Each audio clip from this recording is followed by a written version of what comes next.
வணக்கம் நண்பர்களே, நான் உங்கள் கார்த்திக் ட்ரெண்டிங் ட்ரேடர் இந்தியாவிலேருந்து பேசுகிறேன். நேற்று வீடியோ போட முடியல, வீடியோ விடாமல் இருந்ததுக்கு மன்னிக்கவும். நேற்று நம்ம ஃப்ரீ அலாட்டில் ஒரு சூப்பரான கால் கொடுத்துருந்தோம். HDFC லைஃப் 615க்கு மேலே வாங்க சொல்லியிருந்தோம். நேற்றே சூப்பரான டார்கெட் பயங்கரமாக போயிருந்துச்சு. இன்றைக்கி பார்த்தீங்கன்னா இன்றைக்கும் அந்த ரேலி கண்டினியூ ஆனிச்சு. இன்றைக்கி 640 மணிக்கு போயிட்டான். அதுக்கப்புறம் இன்றைக்கி டெலகிராமில் F&O கவுண்டரில் நிறைய அலாட் கொடுத்துருந்தோம். அதில் மெயினாக ஸ்பெசிஃபிக்காக சொல்லணும்னா HCL டெக் 1157க்கு மேலே வாங்க சொல்லியிருந்தோம். அதை ரெகுலராக நம்ம வீடியோ வாட்ச் பண்ணுறவங்களுக்கு தெரியும். 1157 பிரேக் ஆனால் பயங்கரமாக போகுன்ட்டு இன்றைக்கி 72 மணியுமே போயிருக்கான். அதுக்கப்புறம் பார்த்தீங்கன்னா செயில் 86 65 பிப்ஸாக்கு மேலே கேஷில் லெவல் கொடுத்துருந்தோம். அதை ஆப்ஷனாக கன்வெர்ட் பண்ணி கொடுத்துருந்தோம். 85 ரூபா கால் ₹2.90 பிசாக்கு மேலே வாங்கலாம்னு சொல்லியிருந்தோம். 3:30 மணி ஆகி போயிருந்தான். கிட்டத்தட்ட 40 பிசா இருந்துச்சு. லாட் சைஸ் 8000 ரூபா, 3200 ப்ராஃபிட் எடுத்துக்கலாம். ஓகே, இன்றைக்கி ஸ்பெசிஃபிக்காக நம்ம ஸ்டூடெண்ட்டுக்கு நிறைய அலாட் கொடுத்துருந்தோம். அதில் முக்கியமான அலாட் என்னென்னு பார்த்தீங்கன்னா HDFC AMC அசட் மேனேஜ்மெண்ட்டு 2010க்கு அலாட் கொடுத்துருந்தோம். டெலிவரி இதில் இன்றைக்கே பார்த்தீங்கன்னா அதான் நம்பர் 1 ஸ்டாக்கு நிஃப்டியில் F&O கவுண்டரில் 10% முடி ஏறியிருக்கான். இன்றைக்கி பார்த்தீங்கன்னா 2120 மணியுமே போயிருக்கான். ஸோ நம்ம கொடுத்தது 2010க்கு மேலே அலாட் கொடுத்துருந்தோம். கிட்டத்தட்ட 100 ரூபா ஒரு ஸ்டாக் இருக்கான். ஃபியூச்சரில் வச்சு ஹோல்ட் பண்ணியிருந்தீங்கன்னா 30,000 ரூபா ப்ராஃபிட். ஸோ இதுக்கு மேலே என்ன வேணும்? நம்ம டிஸ்கிரிப்ஷன் கீழே நம்மளுடைய டெலகிராம் சேனல் இருக்குது. அதை மறக்காமல் சப்ஸ்கிரைப் பண்ணிடுங்க. ஜாயின் பண்ணாதவங்களாம் ஜாயின் பண்ணிடுங்க. ஓகே, இன்றைக்கி கொடுத்த முக்கியமான அலாட்லாம் பார்த்தாச்சு. அடுத்ததாக என்ன பார்க்குறோன்னா, நாளைக்கு என்னென்ன இருக்கும், நாளைக்கு எப்படி மார்க்கெட் போக போகுது, நேற்று கொடுத்த BTST எல்லாத்தையுமே பார்ப்போம். ஃபஸ்ட்டு நிஃப்டி நாளைக்கு எப்படி இருக்குன்னு பார்த்துருவோம். நிஃப்டியோட பார்த்தீங்கன்னா கால் அண்ட் புட் ரேஷியோவில் 18,800 புட்டு அதிகமாக ரைட் ஆகிருக்குது. அப்படிங்கும்போது மார்க்கெட் மேல் நோக்கி போவதுக்கான வாய்ப்புகள் நிறையாவே இருக்குது. மந்த்லி வைஸ் பார்த்தீங்கன்னா 18,700 புட்டு அதிகமாக ரைட் ஆகிருக்குது. 19,000 கால் ரைட் ஆகிருக்குது. ஸோ நிஃப்டி நேற்று ஒரு நல்ல ஹை வச்சுருந்தாங்க. இன்றைக்குமே லோலேருந்து நிஃப்டியோட சார்ட் பார்த்தா புரியும்.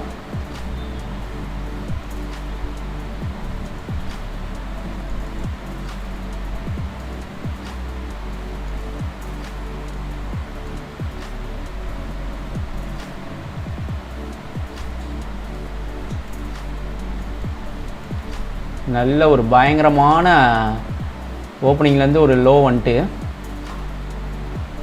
இங்கே ஆரம்பிச்சது.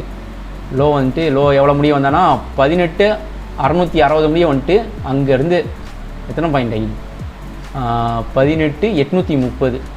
ஸோ ஒரு பயங்கரமான புல்பேக். எப்போ ஆஃப்டர் ஒரு 10-11 மணிக்கு மேலே. இதில் நிஃப்டியில் இந்த இடத்துல ஒரு அலாட் கொடுத்துருந்தோம். கரெக்டாக எங்கேயுமே ஒரு பிக் ஆனிச்சு. அதையுமே நம்ம ஸ்டூடெண்ட்கான அந்த பெய்டு கலெக்ஷனில் கொடுத்துருந்தோம். அந்த ப்ராஃபிட்டையும் பார்ப்போம். அதுக்கப்புறம் பார்த்தீங்கன்னா பேங்க் நிஃப்டியோட லெவல் என்ன சொல்லுதுன்னா, அது 18,300 நம்ம சொல்லியிருந்தோம். 43,300. இன்றைக்கான லோ பார்த்தீங்கன்னா 43,345 தான். ஸோ பேங்க் நிஃப்டியுமே இப்போ தான் பயங்கரமாக கலெக்ட் ஆகிருக்கான். இந்த வீக்லி பார்த்தீங்கன்னா 43,500 புட்டு அதிகமாக ரைட் ஆகிருக்குது. ஸோ மேலே போவதற்கான வாய்ப்புகள் நிறையாவே இருக்குது. மந்த்லிலையும் 43,500 44,000 கால் தான் ரைட் ஆகிருக்குது. ஸோ நிஃப்டி இந்த 43,300 44,500க்குள்ளே தான் ரேஞ்சில் இருக்குன்னு சொல்லியிருந்தோம். அது எக்ஸாக்டாக நடந்துக்கிட்டு இருக்குது. ஸோ பேங்க் நிஃப்டியோட லெவல் பார்த்தீங்கன்னா 5 மினிட்ல ஒரு நல்ல டவுன் ஆகிட்டு அதுக்கப்புறம் அந்த லெவலில் ஒரு சூப்பரான மேலே போயிருக்குது. ஸோ வருங்காலங்களில் எப்படி இருக்கும்னா, பேங்க் நிஃப்டியோட மிகப்பெரிய சப்போர்ட்னு பார்த்தோம்னா இந்த 43,300 தான். இந்த 43,300 எப்போ பிரேக் ஆகுதோ அப்போ மட்டும்தான் செல் ஆஃப் வரதுக்கான வாய்ப்புகள் இருக்குது. இன்றைக்கி எல்லாம் கொடுத்தோன்னா STR ஃபினான்ஸு எல்லாமே பயங்கரமாக சூப்பரான அப் மூவ்மெண்ட் கொடுத்துருந்தாங்க. அதுலேயுமே ஒரு நல்ல நம்ம ஸ்டூடெண்ட்லாம் ஒரு நல்ல ப்ராஃபிட் எடுத்திருந்தாங்க. ஸோ இந்த 43,300 அதுக்கப்புறம் மிகப்பெரிய ரெசிஸ்டன்ட் ஜோன்னா 44,100. இது பிரேக் ஆனிச்சுன்னா 44,500. ஏன்னா நிஃப்டி போகிற வேகத்துக்கு பேங்க் நிஃப்டியும் கண்டிப்பாக அந்த ஐயை பிரேக்கே ஆகணும்.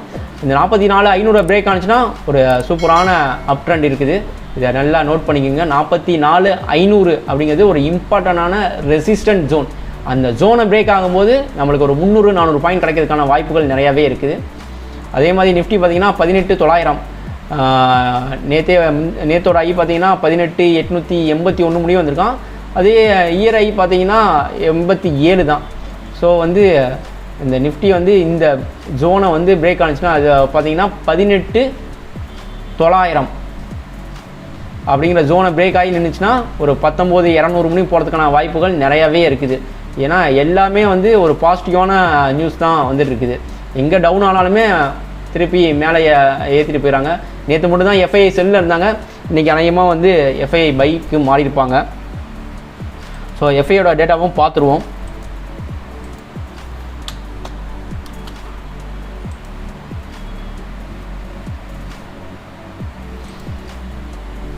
நம்ம நேற்று கொடுத்துருந்த காலில் வந்து பிடிஎஸ்டி கொடுத்துருந்தோம். சென்ட்ரல் பேங்க்கு 26 ரூபாய்க்கு கொடுத்துருந்தோம். ஒரு நல்ல அப் மூமெண்ட்டு 26.90 ரூபா நேற்று க்ளோஸ்க்கு மேலே தைரியமாக வாங்கலாம்னு சொல்லியிருந்தோம். இன்றைக்கே ஒரு நல்ல அப் மூமெண்ட்டு. அப்புறமேட்டு பார்த்தீங்கன்னா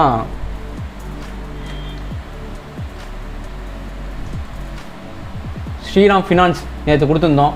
இன்றைக்கெலாம் பயங்கரமான மூமெண்ட்டுங்க. நம்ம கால் வந்து பண்ணவங்களுக்குலாம் சரியான ஜாக்பாட். ஸ்ரீராம் நேற்று கொடுத்ததே வந்து 1460 அந்த ரேட் தான். இன்றைக்கி 100 பாயிண்ட் ஏறியிருக்கான். இன்றைக்கான ஸ்பெசிஃபிக்கான ஸ்டாக்னால் ஃபினான்ஸ் ஸ்டாக் தான், எல்லாம் அடித்து தூக்கியிருக்கான். அதுக்கப்புறம் பார்த்திங்கன்னா ப்ரோசில் ரெனியூவபிள் இதுவும் கொடுத்துருந்தோம். இதுவுமே ஒரு 2% அப்பு. சென்ட்ரல் பேங்க்லாம் 6% அப்புங்க. 26 ரூபா 40 பைசா கொடுத்துருந்தோம். இன்றைக்கி ஐ பாருங்கள் 29 ரூபா 40 பைசா. ஒரு 20 ரூபா ஒரு லோ ஸ்கிரிப்ட் வந்து 2 ரூபா ஏறதெல்லாம் பயங்கரமான மூமெண்ட்டு. அதுக்கப்புறம் பார்த்திங்கன்னா செஞ்சுரி டெக்ஸ்டைல் அதுவும் கொடுத்துருந்தோம். அதுலேயுமே ஒரு நல்ல ப்ராஃபிட்.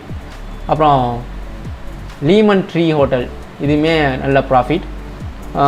இன்றைக்கான ஸோ எஃப்ஐஐ வந்து இன்றைக்குமே கொஞ்சம் செல்லிங்கில் தான் இருக்காங்க. டிஐ வந்து 1972 கோடியே 51 லட்ச ரூபாய்க்கு வாங்கியிருக்காங்க. எஃப்ஐஐ வந்து 1942 கோடியே 62 லட்சத்துக்கு விற்றுருக்காங்க. நான் எஃப்ஐஐ விற்றுமே வந்து மார்க்கெட் மேலே போயிருக்குது. அதுக்கான எஃப்ஐஐ வந்து எந்த ஸ்டாக்கில் எதில் விற்றுருக்காங்கன்னு தெரியல இல்லைங்களா. அந்த டீட்டெயிலாம் ஃபர்தராக பார்க்கணும். நம்ம எல்லாமே பார்த்து பயங்கரமாக எஃப்ஐஐ டேட்டா எல்லாமே அனலைஸ் பண்ணி தான் நிறையா கால்ஸ் கொடுக்குறோம். மறக்காமல் தொடர்ந்து சப்போர்ட் பண்ணுங்கள். நாளைக்கான ஸ்டாக் என்னென்னு பார்த்தீங்கன்னா டெக் மஹேந்திரா வந்து 1107. டார்கெட்டாக நம்ம எதை ஃபிக்ஸ் பண்ணிக்கலாம்னா 1118க்கு மேலே 1129 டார்கெட்டாக ஃபிக்ஸ் பண்ணிக்கலாம். ஸோ இந்த ரேஞ்ச் முடியும் போகிறதுக்கான வாய்ப்புகள் நிறையாவே இருக்குது. அடுத்ததாக பார்த்திங்கன்னா சாரதா கார்ப். இந்த ஸ்டாக் வந்து ஒரு நல்ல லாங் டேர்ம் பிளேயர்லாம் நிறையா வாங்கலாம். பயங்கரமாக ஒரு 2-3 நாளில் தூக்கிட்டு இந்த இடத்துல நல்லா கன்சல்டேஷன் ஆகிருக்காங்க. ஸோ வந்து நம்ம கொடுத்துருக்க ரேட்டு 1547க்கு மேலே வாங்கலாம். 1552 1557 டார்கெட். ஸ்டாப் லாஸ் 1541 ரூபா 50 பைசா. அதுக்கப்புறம் பார்த்திங்கன்னா நாம் இந்தியா இந்த இதில் வந்து ஃபினான்ஷியல் ஸ்டாக்கு, அதாவது insurance stock, HDFC life, ICICI life, ICICI எல்லாமே பயங்கரமாக மூவ் ஆகிருக்குது. இந்த நாம் இந்தியா வந்து மூவ் ஆகாமல் இருக்காங்க. ஸோ இது மூவ் ஆகிறதுக்கான வாய்ப்புகள் நிறையாவே இருக்குது. 252.30 க்ளோஸ் வச்சுருக்கான். 252.35க்கு மேலே வாங்கலாம். 255-57 டார்கெட். ஸ்டாப் லாஸாக 249 வச்சுக்கலாம். அடுத்ததாக நம்ம பார்க்கக்கூடிய stock MFSL, Max Financial Service. So இந்த ஃபினான்ஸ் சர்வீஸ் எல்லாமே ஏறின அளவுக்கு இந்த MFSL இந்த ரேலியில் கொடுக்கல. இது வருங்காலில் கொடுக்கறதுக்கு நிறையா வாய்ப்புகள் இருக்குது. இது ஒரு நல்ல பயங்கரமான பொட்டென்ஷியல் அதிகமான உள்ள கம்பெனிங்க. இதெல்லாம் வந்து ஒரு 1000 ரூபா முடியுமே போகிறதுக்கான வாய்ப்புகள் இருக்குது இந்த ஸ்டாக்லாம். ஸோ நிஃப்டி வந்து கண்டினியூவாக வந்து இதே ரேலி கொடுத்துருந்தானா இந்த ஸ்டாக்லாம் 878 ரூபா முடியும் தான். ஸோ ஒரு மிகப்பெரிய ரெசிஸ்டன்ட் ஜோன்னா நம்ம 718 720க்கு மேலே சஸ்டெயின் ஆனான்னா ஒரு 760 முடியுமே போகிறதுக்கான வாய்ப்புகள் நிறையாவே இருக்குது வருங்காலங்களில். அதுக்கப்புறம் பார்த்திங்கன்னா ஜமுனா ஆட்டோ. இந்த ஜமுனா ஆட்டோவும் நல்ல ஒரு ஸ்பைக்கில் இருக்காங்க. ஸோ இந்த ரேட்டை வந்து 105 ரூபா 50 பைசாக்கு மேலே வாங்கலாம். டார்கெட்டாக 107 108 வச்சுக்கலாம். அடுத்ததாக பார்த்திங்கன்னா யுக்கோ பேங்க். ஸோ நம்மளுக்கு வந்து இந்த பேங்கிங் செக்டரில் கவர்மெண்ட் பேங்க்லாம் PSU பேங்க்லாம் நல்லா பர்ஃபார்ம் பண்ணியிருக்காங்க. ஸோ இந்த ஸ்டாக் வந்து 27 ரூபா 85 பைசாக்கு மேலே வாங்கலாம். 28.50 29 டார்கெட். ஸோ இது வந்து ஒரு 32 முடியும் போகிறதுக்கான வாய்ப்புகள் நிறையாவே இருக்குது. அடுத்ததாக பார்த்தீங்கன்னா ஒரு முக்கியமான ரொம்ப இம்பார்ட்டன்ட் ஸ்டாக் அப்படிங்கிறத வாட்ச் பண்ணுவோம்.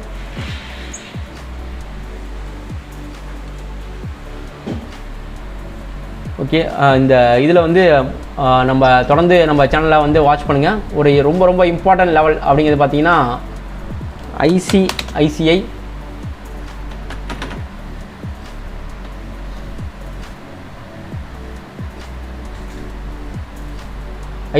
ஜிஐ இதை வந்து 1295க்கு மேலே நோட் பண்ணி வச்சுங்க. ஒரு நல்ல லெவல் இருக்கிறதுக்கான வாய்ப்புகள் இருக்குது. நம்ம தொடர்ந்து நம்ம டெலகிராம் சேனலில் வந்து சப்ஸ்கிரைப் பண்ணிக்கோங்க. அதில் அலர்ட் கொடுப்போம்.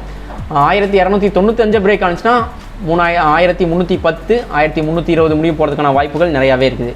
அதே மாதிரி பார்த்தீங்கன்னா ஜூப்ளியன் ஃபுட், இந்த ஜூப்ளியன் ஃபுட்டு பார்த்தீங்கன்னா 502க்கு மேலே இருந்துச்சுன்னா ஒரு நல்ல மூவ்மெண்ட் கொடுக்கறதுக்கான வாய்ப்புகள் நிறையாவே இருக்குது. இந்த ஸ்டாக்லாம் வந்து 650 முடியுமே இருந்த ஸ்டாக்கு. இது பார்த்தீங்கன்னா பீட்சா, ஸோ ஜூப்ளியன் பீஸான்னு வரும். பீஸா வாங்குறவங்க இந்த ஸ்டாக் வாங்கிக்கலாம். 502 பிரேக் ஆனிச்சுன்னா கண்டிப்பாக வந்து ஒரு 520 முடியும் போகிறதுக்கான வாய்ப்புகள் நிறையாவே இருக்குது. அப்புறம் பார்த்தீங்கன்னா இந்த ஐடி ஸ்டாக் இது முடியும் பெருசாக வந்து பர்ஃபார்ம் இந்த ரேலியில் பண்ணல. ஸோ உங்களுக்கு வந்து எல்டிடிஎஸ் 4000 ரூபா இருக்கான். இதோட கரெக்டான பிரேக் அவுட் பார்த்தீங்கன்னா 4000 க்ளோஸ் ஆகிருக்குது. 3970க்கு பிரேக் ஆகிருக்குது. ஸோ 4000 பிரேக் ஆகும்போது நீங்கள் கண்டிப்பாக வாங்கலாம். டார்கெட்டாக 4050 4100 120 முடியும் போகிறதுக்கான வாய்ப்புகள் நிறையாவே இருக்குது. ஸோ இன்றைக்கி தான் HCL டெக்கு வந்து ஒரு ரேலி கொடுத்துருக்காங்க. ஸோ இது அப்படியே கண்டினியூ ஆச்சுன்னா எல்டிடிஎஸ் இதுலேயுமே ஒரு நல்ல வாய்ப்பு இருக்குது.